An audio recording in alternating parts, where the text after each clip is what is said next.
بسم اللہ الرحمن الرحیم۔ سفر کو طے کر لیتا ہے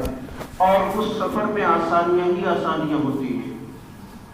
مشکلات نہیں آتی ہیں، لیکن کب؟ جب اس علم کے دائرے میں انسان زندگی کا سفر طے کرتا ہے۔ قرآن کریم میں اللہ رب العزت نے سب سے پہلے جس چیز کی تاکید کی تھی وہ یہی تھی، اور مسلمانوں کا جو سب سے پہلا گویا کہ معراج اور سب سے بڑی چیز جو اہمیت تھی وہ تعلیم کی تھی، اور اسلام پہلے زمانے میں اسی لیے ممتاز ہوا تھا کہ اسلام نے انسانیت کا درس دیا ہے، اسلام نے تعلیم کی طرف توجہ دلائی ہے۔ اسلام سے پہلے آپ اگر دیگر تاریخ کا مطالعہ کریں، دیگر مذاہب کا مطالعہ کریں تو یہ معلوم ہوگا کہ اس وقت تعلیم کی طرف توجہ دینا، تعلیم کی طرف جانا لوگوں کے ہاں ایک عیب سمجھا جاتا تھا۔ دیگر مذاہب میں تو سزائیں طے کی جاتی کہ اگر کوئی پڑھنے جاتا تھا تو، لیکن اسلام جب آیا، اسلام نے سب سے پہلے جو آغاز کیا اپنے حکم کا وہ سب سے پہلے تعلیم سے شروع کیا، اور تعلیم میں اسلام نے مرد اور عورتوں کو تعلیم سے الگ نہیں کیا، بلکہ یکساں قرآن کریم میں اللہ رب العزت نے جتنے مسائل مردوں کے لیے بیان کیے ہیں اتنے ہی مسائل عورتوں کے لیے بیان کیے۔ نماز کا حکم آیا تو یہ نہیں کہا کہ نماز صرف مردوں پر فرض ہے بلکہ عورتوں پر بھی فرض ہے، اور شرط وہی لگائی جو مردوں کی شرط لگائی کہ جب بچہ بالغ ہو جائے تو اس پر نماز فرض ہو جائے گی، ایسے ہی جب بچی بالغ ہو جائے تو اس پر بھی نماز فرض ہو جائے گی۔ پاکی کا حکم آیا تو شریعت نے پاکی کا حکم ہر ایک کو بتایا، مرد بھی مخاطب ہے اور عورتیں بھی مخاطب ہیں۔ ایسے ہی نکاح کا مسئلہ آیا تو نکاح میں عورتیں بھی مخاطب ہیں، مرد بھی مخاطب ہیں۔ طلاق کا مسئلہ آیا، طلاق میں بھی اللہ رب العزت نے یا شریعت نے مرد اور عورت دونوں کو برابر حقوق رکھے ہیں، اور اسی طریقے سے اللہ رب العزت نے یا شریعت نے مرد اور عورت دونوں کے اندر شریعت کے احکام میں کوئی بھی کمی نہیں کی۔ ہاں، عورتوں میں تھوڑی سی تخفیف کی اور ان کے مسائل کو سامنے رکھتے ہوئے اللہ رب العزت نے ان کے لیے کچھ نمازوں کے معافی کا وعدہ فرمایا، کہیں رمضان کے روزے کی تخفیف کی کہ بعد میں ان کی ادائیگی ہو سکتی ہے، لیکن شریعت کے حکم میں مرد اور عورت دونوں کی دونوں برابر ہیں۔ یہی حال اسلام نے تعلیم کا حکم رکھا۔ اللہ کے رسول نے فرمایا کہ طلب العلم فریضۃ علی کل مسلم، اور بعض روایتوں میں علی کل مسلمۃ کا بھی لفظ آیا، اور یہی وجہ ہے کہ آپ صحابیات رضوان اللہ علیہم اجمعین کا آپ اگر ان کی زندگی کا مطالعہ کریں تو یہ جو دین اور شریعت کی جو تعلیمات ہمیں ملی ہیں، بالخصوص عورتوں کے جو مسائل ملے ہیں، آپ عورتوں میں اگر دیکھا جائے تو مردوں میں سب سے زیادہ حدیث روایت کرنے والے حضرت ابو ہریرہ رضی اللہ عنہ ہیں، لیکن دوسرا مقام جو آتا ہے مرد اور عورت دونوں کو شامل کر کے وہ حضرت عائشہ صدیقہ رضی اللہ عنہ کا آتا ہے۔ علم کا یہ مقام، احادیث کا یہ مقام، اللہ کے رسول صلی اللہ علیہ وسلم کی باتوں کو سب سے زیادہ یاد کرنے والی اور امت تک پہنچانے والی حضرت عائشہ صدیقہ رضی اللہ عنہ ہے۔ عورتوں کے ایسے مسائل جو پیچیدگیاں تھیں ان تمام مسائل کو حضرت عائشہ صدیقہ رضی اللہ عنہ نے حل کیا۔ اور آپ یہی نہیں، آپ جتنے بڑے بڑے ہمارے اکابرین گزرے اس دنیا کے اندر، آپ اگر ان کی زندگی کا مطالعہ کریں، ان کی زندگی کو پڑھیں تو معلوم یہ ہوگا کہ ان کے پیچھے ان کی پڑھی لکھی ماؤں کا ہاتھ ہے۔ آپ چاہے ہندوستان کی شخصیت کو لے لیجئے، ہندوستان کے باہر کی شخصیت کو لے لیجئے، جتنی بھی بڑی بڑی شخصیتیں ہیں، جتنے بھی بڑے بڑے بزرگ گزرے ہمارے ہندوستان کے اندر یا باہر کے اندر، آپ اگر ان کی زندگی کو پڑھیں گے تو آپ کو سب سے پہلے ان کی ماں کی زندگی کو پڑھنا پڑے گا، سب سے پہلے ان کی ماں کے کردار کو پڑھنا پڑے گا۔ آپ کو تب معلوم ہوگا کہ یہ شخصیتیں کیوں اتنی بڑی ہیں، کہ اس مقام پر کیوں پہنچی ہیں، اللہ کا قرب انہیں کیسے حاصل ہو گیا، اللہ کی محبت انہیں کیسے حاصل ہو گئی۔ آپ خواجہ عبد القادر جیلانی رحمۃ اللہ علیہ کی بات کریں، آپ خواجہ معین الدین چشتی رحمۃ اللہ علیہ کی بات کریں، آپ خواجہ نظام الدین اولیاء رحمۃ اللہ علیہ کی بات کریں، اور جتنے بھی بڑے بڑے بزرگ گزرے ہیں، آپ ان کے قصے کو جہاں پڑھیں گے، ان کی بزرگی کو، ان کے تقوی کو، ان کے للہیت کو، ان کے اللہ رب العزت کے قرب کو جہاں پڑھیں گے وہیں اس سے پہلے آپ کو یہ پڑھنا ہوگا کہ خواجہ عبد القادر جیلانی رحمۃ اللہ علیہ کی ماں کا کیا مقام تھا، خواجہ معین الدین چشتی اجمیری رحمۃ اللہ علیہ کی ماں کا کیا مقام تھا، خواجہ نظام الدین اولیاء رحمۃ اللہ علیہ کی والدہ کا کیا مقام و مرتبہ تھا۔ ان سب کو اس مقام پر پہنچانے کے لیے ان کی ماں کا کردار تھا۔ آپ خواجہ عبد القادر جیلانی رحمۃ اللہ علیہ کا صرف ایک قصہ مشہور ہو گیا ہے جس کی بنیاد پر ہم جانتے ہیں کہ جب وہ جیلان سے بغداد کی طرف جا رہے تھے سفر کے لیے، تعلیم حاصل کرنے کے لیے، ان کی ماں نے صرف ایک قصہ سنایا تھا کہ بیٹا تم جا تو رہے ہو، راستے میں ڈاکو بھی ملیں گے، راستے میں حملہ بھی ہو سکتا ہے، لیکن میری یہ نصیحت ہے، میرے دودھ کا یہ واسطہ ہے کہ راستے میں کبھی جھوٹ مت بولنا۔ یہ تو ایک نصیحت مشہور ہو گئی، ورنہ کیسے ان کی تربیت رہی ہوگی، کیسے انہوں نے ان کو پرورش کی ہوگی، کیسے ان کو پروان چڑھایا ہوگا، یہ ساری چیزیں یہ ان کی بزرگی کو بتلا رہی ہیں۔ یہ ماں کا ہاتھ تھا۔ کیوں؟ جب ماں دین اور شریعت کی پاسدار ہوتی ہے، ماں شریعت کو سمجھنے والی ہوتی ہے، دیندار ہوتی ہے، اللہ کے حقوق کو پہچاننے والی ہوتی ہے، شریعت کے حکم کو جاننے والی ہوتی ہے، اللہ سے تعلق قائم کرنے والی ہوتی ہے، وہ یہ جانتی ہے کہ پاکی کا کیا مسئلہ ہے، ناپاکی کا کیا مسئلہ ہے، نماز کب فرض ہوتی ہے، نمازوں کی وہ پابند ہوتی ہے۔ ظاہر سی بات ہے جو بچی، جو عورت پڑھی لکھی ہوگی، جو تعلیم یافتہ ہوگی، جو شریعت کا علم رکھنے والی ہوگی، قرآن کا علم رکھنے والی ہوگی، حدیث کا علم رکھنے والی ہوگی، میرے محترم بھائیوں، بزرگوں اور دوستوں، وہ عورت کبھی ناپاک نہیں رہے گی، وہ عورت کبھی نماز نہیں چھوڑے گی، وہ عورت اپنے بچے کو دودھ پلاتے ہوئے گانے نہیں سنے گی، کھانا پکاتے ہوئے، روٹی بناتے ہوئے گانے نہیں سنے گی،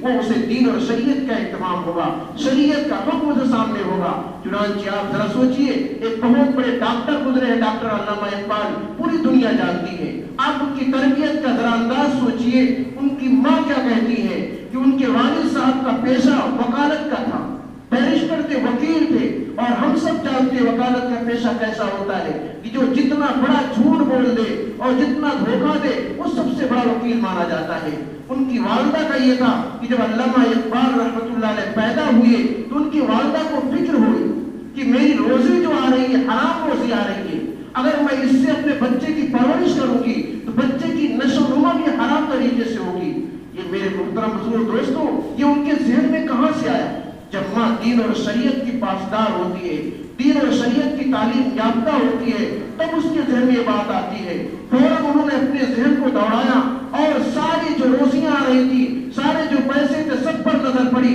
سب کو معلوم ہوا تھی کہ ان کے والد کا، ان کے شوہر کا ہے، اور سارے کی ساری چیزوں میں آمیزش ہو سکتی ہے۔ اگرچہ ان کے والد صاحب رشوت نہ لیتے ہوں، پاکیزہ روزی کما رہے ہوں، لیکن یہ وقت، یہ پیشہ ایسا تھا کہ یہ پیشہ ہی خطرے کی گھنٹی تھی کہ ہو سکتا ہے اس کے اندر کچھ نہ کچھ ملاوٹ آ ہی جائے۔ اس لیے ماں کو فکر ہوئی کہ میں اپنے بچے کو خالص تربیت کروں، صحیح طریقے سے تربیت کروں، تاکہ میرا بچہ وقت کا ایک دائی اور وقت کے لیے سب سے بڑا کارآمد ثابت ہو سکے۔ چنانچہ جب ان کو فکر ہوئی تو کوئی پیسہ ایسا نہیں ملا جس کی بنیاد پر ان کو پرورش کر سکے۔ چنانچہ ان کو میکے سے ان کی ماں نے ایک ہار گفٹ کیا تھا، ہدیے میں دیا تھا، اس ہار کو بیچا اور اس کے بدلے میں ایک بکری خریدی اور اس بکری کے دودھ سے علامہ اقبال کی پرورش کی۔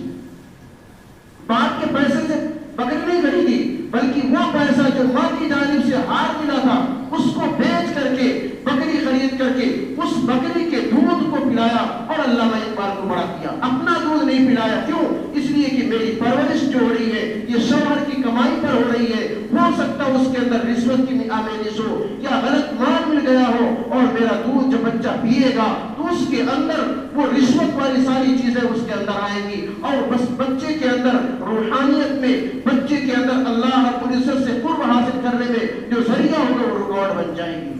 چنانچہ اس بکری کے دودھ سے علامہ اقبال کی ماں نے علامہ اقبال کو پرورش کیا، اور علامہ اقبال کی جب یہ پرورش ہوئی اور دنیا نے دیکھا کہ اللہ رب العزت نے ان کو کس مقام تک پہنچایا، ان کے اشعار، ایک ایک اشعار پڑھ کر کے انسان کی زندگی بدل جاتی ہے، دل بدل جاتے ہیں، تو یہ ماں کا مقام ہوتا ہے۔ تو میرے محترم بزرگ دوستوں، جیسے اللہ رب العزت نے مردوں کو دینی تعلیم کا حکم دیا ہے، شریعت کا حکم دیا ہے، ایسے ہی اللہ رب العزت نے عورتوں کو مخاطب کیا ہے۔ امام بخاری رحمۃ اللہ علیہ کا نام کون نہیں جانتا ہوا؟ حدیث میں سب سے بڑی کتاب قرآن مجید کے بعد سب سے بڑی کتاب بخاری مانی جاتی ہے۔ آپ ان کی زندگی پڑھیے، امام بخاری کو بنانے میں ان کی ماں کا ہاتھ ہے۔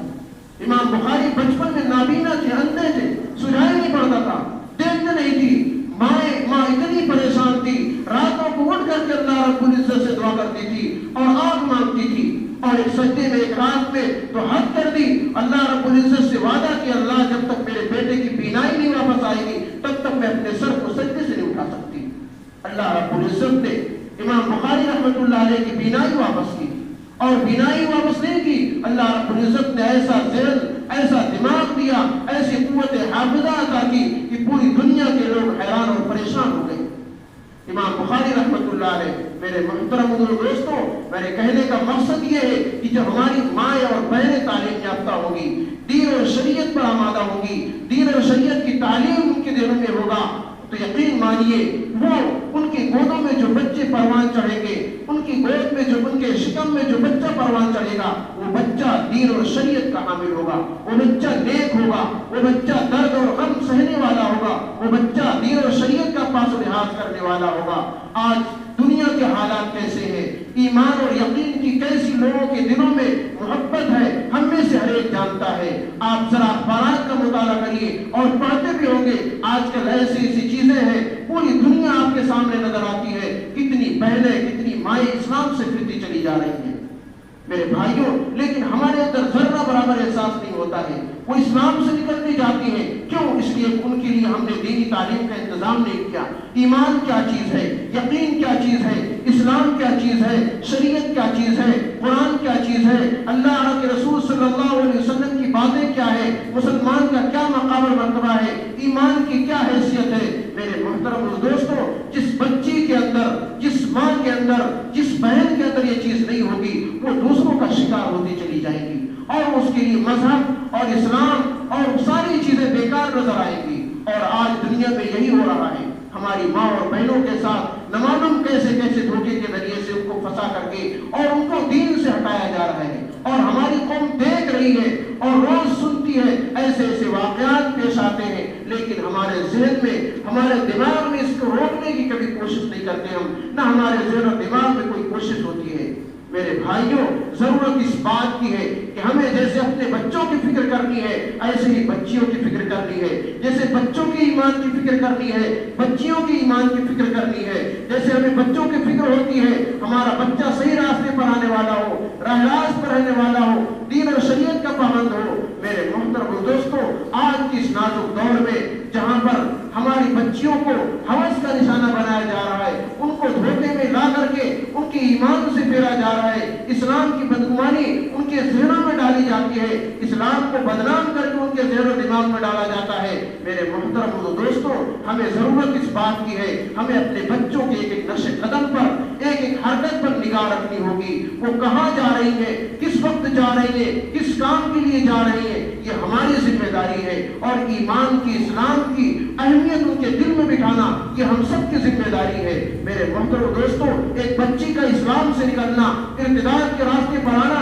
اس ایک بچی کا جرم نہیں ہوگا، پورے معاشرے کا جرم ہوگا، پورے معاشرے کے لوگ اس کی پوچھ گچھ ہوگی، ہر ایک سے سوال کیا جائے گا، آپ کیا کر رہے تھے؟ اللہ کے رسول صلی اللہ علیہ وسلم کل میدان محشر میں ہر ایک کا دامن پکڑ کر سوال کریں گے کہ میں نے جس دین اور شریعت کے لیے اتنی محنت کی، اپنے شکم پر پتھر باندھے، اپنے گھر بار کو چھوڑا، محبوب وطن کو چھوڑ کر ہجرت کی اور ساری چیزیں قربان کر دی، صرف اس لیے تاکہ ہمارے آنے والی امت اور پوری انسانیت کے لوگ اسلام کو قبول کر لے، اسلام پر آمادہ آ جائے، ایمان کی حقیقت جان لے، اور آپ اپنے گھروں میں بیٹھ کر کے آرام سے دیکھ رہے تھے ہماری بچی اسلام سے پھر رہی تھی، ارتداد کا شکار ہو رہی تھی، اور اسلام ان کے ذہن اور دماغ سے نکل رہا تھا، آپ نے اس کی کوئی تدبیر نہیں کی، اس کی کوئی فکر نہیں کی۔ میرے محترم دوستوں، اس وقت ہم سے کوئی جواب نہ بن سکے گا، ہم کوئی جواب نہ دے پائیں گے، اس لیے ہم سب کی ذمہ داری ہے، اسلام نے جہاں مردوں کو حکم دیا ہے وہیں عورتوں کو بھی صحیح تعلیم کو حکم دی۔ جب ہماری بچیاں تعلیم یافتہ ہوں گی، دین اور شریعت کی پابند ہوگی اور شریعت کی پاسداری کرنے والی ہوگی، قرآن اور احادیث کو پڑھنے والی ہوگی، یقین مانیے ان کی گودوں سے آج بھی خواجہ معین الدین چشتی اجمیری رحمۃ اللہ علیہ پیدا ہو سکتے ہیں، ان کی گودوں سے آج بھی خواجہ عبد القادر جیلانی رحمۃ اللہ علیہ پیدا ہو سکتے ہیں، ان کی گودوں سے آج بھی خواجہ نظام الدین اولیاء رحمۃ اللہ علیہ پیدا ہو سکتے ہیں، لیکن شرط یہ ہے کہ ہماری مائیں اور بہنیں ویسے پاکیزہ ہو جائیں جیسے کہ ان اکابرین کی، ان بزرگوں کی مائیں تھیں۔ یہ آسمان سے نہیں ٹپکے تھے، یہ بھی اپنی ماں کے پیٹ سے پیدا ہوئے تھے، لیکن ان کی مائیں ایسی تھی۔ خواجہ نظام الدین اولیاء رحمۃ اللہ علیہ کا ایک قصہ بڑا مشہور ہے، وہ کہتے تھے میرے گھر میں جب فاقہ ہوتا تھا تو اس وقت میری ماں کہتی تھی کہ بیٹا آج ہم اللہ کے مہمان ہیں، آج ہم اللہ کے مہمان ہیں۔ خواجہ نظام الدین اولیاء رحمۃ اللہ علیہ کہتے ہیں جب ان کی عمر اچھی ہوگی، ان کی والدہ کا انتقال ہو گیا، کہتے ہیں کہ وہ لذت مجھے محسوس ہوتی تھی جب ہم اسکول سے گھر آتے تھے، مدرسے سے گھر آتے تھے اور کھانے کے لیے کوئی سامان نہیں ہوتا تھا تو امی کی زبان سے یہ جملہ نکلتا تھا کہ بیٹا آج ہم اللہ کے مہمان ہیں۔ خواجہ نظام الدین اولیاء رحمۃ اللہ علیہ بچپن میں یعنی بڑھاپے میں یہ سوچ کر روتے تھے کہ آج وہ زبان نہ رہی جس کی زبان سے میں لفظ سنوں کہ آج ہم اللہ کے مہمان ہیں۔ تڑپ جاتے تھے اور کہتے تھے کہ میری ماں کی یہ تربیت تھی، یا یہ نہیں کہتے تھے کہ بیٹا گھر میں کچھ نہیں ہے، آج فاقے سے ہم میں نے گھر کا کام نہیں کیا دوسروں کے یہاں اس لیے مجھے کھانا نہیں ملا، میں کہاں سے لے آؤں، صرف یہ کہتے تھے کہ بیٹا ہم اللہ کے مہمان ہیں۔ بچوں کی یہ تربیت ہوتی تھی۔ یہی حال جتنے بھی اکابرین ہیں ہر ایک کی ماؤں کا حال تھا، اپنے بچوں کی اسی طریقے سے پرورش کی تھی۔ کیوں؟ اس لیے کہ انہیں دین معلوم تھا، انہیں شریعت معلوم تھی، انہیں قرآن کا علم تھا، انہیں احادیث کا علم تھا، انہیں ایمان کی حقیقت معلوم تھی، انہیں اسلام کی حقیقت معلوم تھی، اور یہ معلوم تھا کہ بچے کو ہم کس کام کے لیے تیار کر رہے ہیں، بچہ ہمارا کس لیے آیا ہے۔ یہ بچہ اللہ رب العزت نے ایک نعمت دی ہے، ایک امانت دی ہے، اسے ہمیں دین کی خدمت کے لیے منتخب کرنا ہے، دین کے لیے وقف کرنا ہے، دین اور شریعت کے لیے وقف کرنا ہے۔ میرے محترم دوستو، ضرورت اس بات کی ہے کہ ہم بھی اپنی بیٹیوں کی، اپنی بہنوں کو اسی طریقے سے فکر کریں کہ تاکہ وہ بھی دین اور شریعت کی پابند ہو اور غیروں کا جو شکار نہ ہو۔ جو آج کل فضا چل رہی ہے، جو ماحول چل رہا ہے کہ آج امت کی بہنوں کو ہم کس طریقے سے اسلام سے ہٹا دیں اور ارتداد کا شکار بنا لیں اور ان کو کس طریقے سے دنیا کے اندر برباد کر دیں۔ میرے محترم دوستو، ضرورت اس بات کی ہے کہ ہم بھی اس کو سنجیدگی سے لیں اور اس کی طرف خاص توجہ فرمائیں۔ اللہ رب العزت ہم سب کو عمل کرنے کی توفیق عطا فرمائے۔ آمین۔ وآخر دعوانا الحمدللہ رب العالمین۔